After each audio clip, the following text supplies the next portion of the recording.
They were the young noble revolutionaries who were historically known as the most naive. Although the revolution ended in failure, they won the respect of the entire Russian people. Even Lenin in later generations admired them greatly, because the purpose of their revolution was not to seek the throne for themselves, but rather to think wholeheartedly about the common people. This group of people was the Decembrists in Russia, and their organization was also known as the Union for the Salvation of the Fatherland.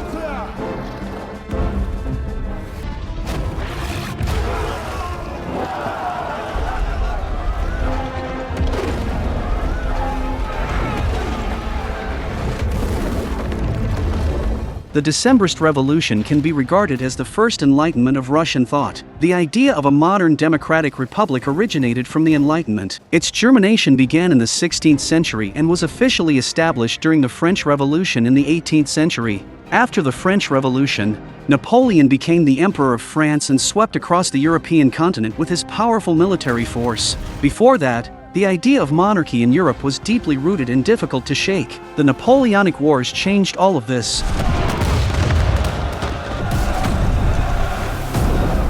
It also indirectly reflected that the European countries united against France because the ideas represented by Napoleon seriously threatened the ruling positions of the monarchs of various countries. At that time, Russia was the most autocratic and backward country in Europe. Russian youths with advanced ideas were extremely dissatisfied with this. In order to achieve a republican system, a group of noble youths stepped forward. Even though they didn't know what the future held, the youths resolutely turned away from the protection of the nobility, broke free from the shackles of a luxurious and decadent life, and embarked on a journey to fight for their ideals. The purpose of doing this was only to change the autocratic rule of the Tsar and liberate the peasants throughout the country.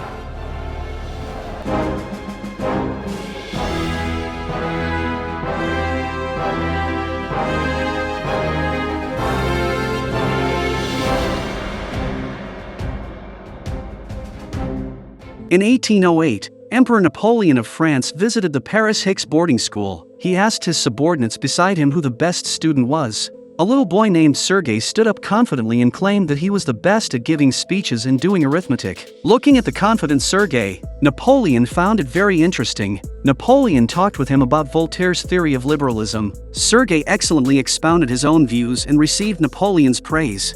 When Napoleon asked him, "Do you think the French are a great nation?" Sergei replied, "Yes, but unfortunately I am Russian." Introduced by the teacher, Napoleon learned that Sergei was the son of the Russian ambassador and said that he hoped his own son could be like him. In 1814, Russia held a grand welcome ceremony to celebrate the defeat of Napoleon. At the military parade ceremony, Sergei, who had grown into a young man, held a box of champagne and wanted to have a drink with Tsar Alexander I. Sergei was wearing a military uniform and walked through the crowd with high spirits. His bouncing appearance was impulsive but vivid. This was the faith of a young and innocent boy in the country he loved deeply. Amidst the loud cheers, the Tsar walked into the venue arrogantly under the gaze of everyone. Seeing this, Sergei immediately asked an old soldier to help him check if his military attire was in order. After tidying up his military attire, he stood in front of the Tsar excitedly, full of anticipation that the Tsar would say, "For this exciting moment, let's get drunk tonight and not go home until we are drunk." However, the Tsar not only didn't say that but also almost arrested him. Finally, because it was the victory day, he was pardoned. This shattered Sergei's beautiful illusions about the Tsar and the country. He had thought that the Tsar was willing to be close to the soldiers, but the reality was not like that. Suddenly, an idea flashed through Sergei's mind. If the person standing on the warhorse was Napoleon, what would he do? In 1820, at the Opera House in St. Petersburg, Sergei accompanied the noblewoman Anna to watch a performance. He humorously told the story of how he almost got arrested when he toasted the Tsar, making Anna laugh heartily. After that, he talked about his past with Napoleon. Anna asked him whether Napoleon had really said that he wanted to have a son just like him. However, Sergei told Anna that Napoleon wanted a son like himself, but he himself didn't want a father like Napoleon. He expressed that what Napoleon desired was the entire world, while all he himself wanted was Anna. Anna was a bit surprised by the sudden confession. At this moment, an officer suddenly appeared and interrupted their conversation. There was a mutiny in the Lifeguards Corps. A soldier was whipped by a colonel for making a mistake. This kind of torture that had long been abolished aroused the anger of everyone. The soldiers rushed into the compound and wanted to execute the colonel on the spot. Sergei quickly stepped forward to stop them to prevent a riot from happening. He said they were all soldiers, not a bunch of drunkards. If a colonel made a mistake, the Tsar would judge for them or bring him to a military court. Thanks to Sergei's persuasion, the anger of the crowd was finally quelled. The next day, Grand Duke Nikolai asked Graf Mikhail Miloradovich, the military governor of St. Petersburg, about the mastermind of the mutiny. The governor claimed that it was just a misunderstanding and that the relevant people had already been brought to justice, so the matter was simply dropped. As time went by, although Russia became a powerful country in Europe after defeating Napoleon, domestic contradictions became increasingly acute. The introduction of the Enlightenment and liberal ideas, as well as the ideological changes brought about by Napoleon, made the voices calling for reform within the country grow louder and louder. In 1821, the internal contradictions in Russia intensified. People were eager for the Tsar to formulate a constitution, emancipate the serfs, and abolish the 25-year military service system. However, these were almost impossible to achieve in the social environment at that time. A group of young noble officers who had participated in the Patriotic War of 1812, including important figures such as Pavel, Sergei, Rylyev, and Kakovsky, organized a secret meeting in St. Petersburg and established the Union for the Salvation of the Fatherland. Pavel proposed that the domestic revolution should be carried out quickly and decisively, with battles fought to avoid as much killing as possible to prevent a situation similar to the persecution of the nobility during the French Revolution. In the prime of their youth, although they didn't know whether they would succeed or fail on the road ahead, they firmly believed that their decision at that moment was correct. They resolutely chose to set out on an unknown journey with a sincere heart.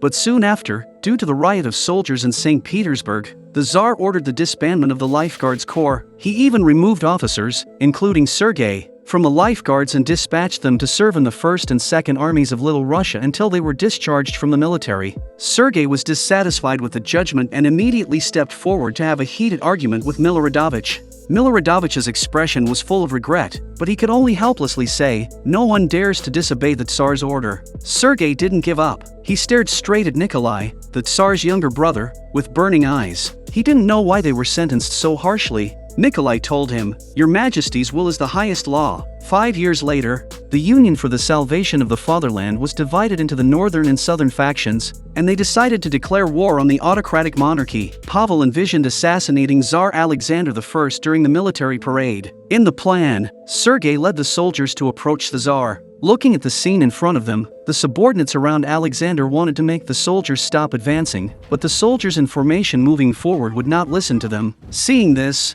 Alexander could only flee the square under the cover of his subordinates.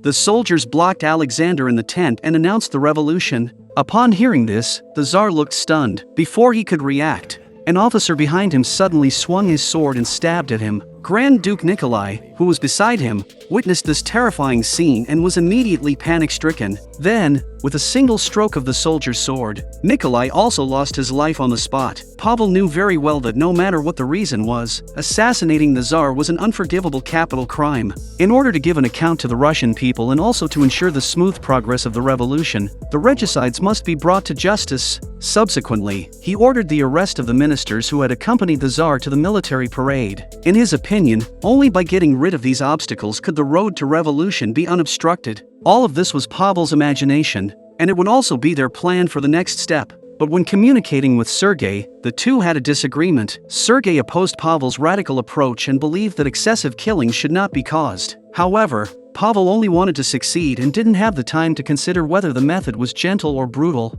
In order to prepare for the revolution, Pavel first successfully solved the supply problem. Pavel coerced David Mabrota by threatening to expose the evidence of his embezzlement, forcing him to solve the problem of the funds for the uprising. He thought that the other party wouldn't dare to refuse him, but in fact, Mabrota refused Pavel. Mabrota said that he had already made a lot of contributions to the revolutionary cause, and the money wasn't a big deal. After Mabrota refused, Pavel threatened him with a gun, and finally forced him to submit.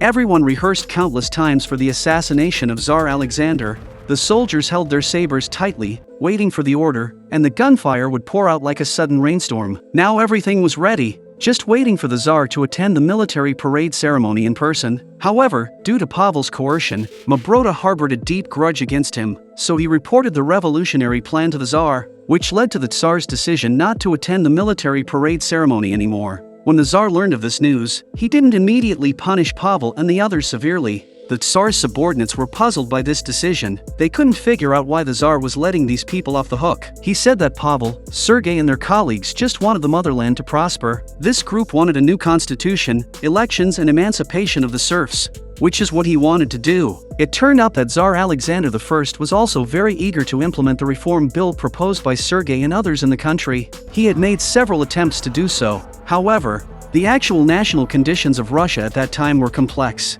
and it was extremely difficult to truly put these reforms into practice. But in Alexander's view, reform and rebellion were two different things. No emperor could tolerate a challenge to the imperial power. Therefore, the Tsar dispatched General Sherbatov, an envoy of Dibich, and others to Little Russia. The purpose of their trip was to issue a warning to the other side, aiming to make them restrain their actions and know when to stop. When Dibich met the revolutionaries, he bluntly told them that the Tsar would no longer attend the military parade ceremony. Then he asked them to think carefully about why the Tsar hadn't executed the revolutionaries immediately, and then he turned around and left. General Sherbatov called all the relevant people to him. He spoke the laws of the Russian Empire in a stern tone. He told them that if the Tsar really wanted to pursue this matter, they would have to endure the extremely cruel punishment of being torn apart by 5 horses. The people in front of him were all nobles. They could have enjoyed the privileges of the nobility, but now they insisted on doing this kind of risky and rule-breaking thing. So the general asked them to give up this plan and no one was allowed to mention it again. After the general left, Sergei accidentally caught sight of the noblewoman Anna in the crowd. She was the one to whom he had bravely confessed his feelings before, and the two hadn't seen each other for a long time. Sergei wrote a letter to Anna. When Anna opened it and saw the signature, the corners of her mouth couldn't help but turn up. Sergei hadn't had an easy time in the past 5 years. Now that they had met again, Sergei was determined not to miss Anna this time. That night, Sergei sneaked into Anna's house under the cover of darkness. By the flickering candlelight, he stood there in his military uniform, smiling naively at Anna, his eyes filled with deep affection.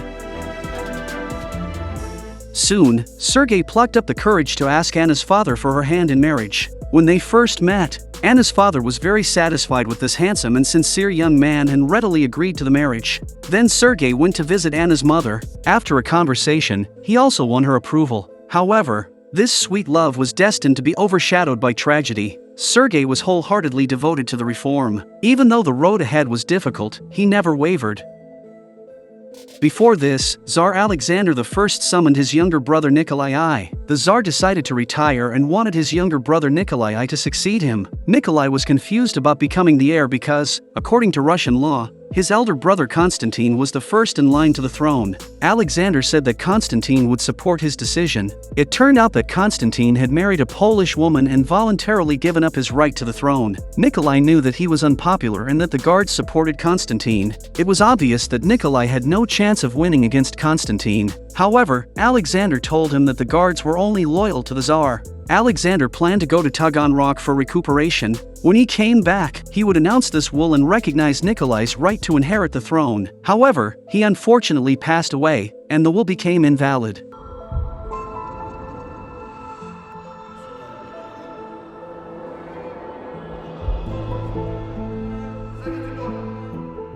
While the situation was changing quietly, Pavel was still working hard for the revolution. One day, Rylyev and Trubetskoy, the core figures of the Northern Society, secretly came to Pavel. The purpose of their visit was to hope that Pavel would disband the Southern Society that he led. They believed that after the Tsar's last warning, the Southern Society had been exposed, and it was too dangerous to continue existing. Only by disbanding the Southern Society first and making the Tsar relax his vigilance could the Northern Society prepare secretly and wait for the right moment to launch a revolution. Pavel was furious when he heard this decision. He had been hoping to urge the Northern Society to take action as soon as possible. Now, not only was there no hope of starting the uprising, but he also had to disband the Southern Society that he had painstakingly built with his own hands. In a fit of anger, he just turned around and left.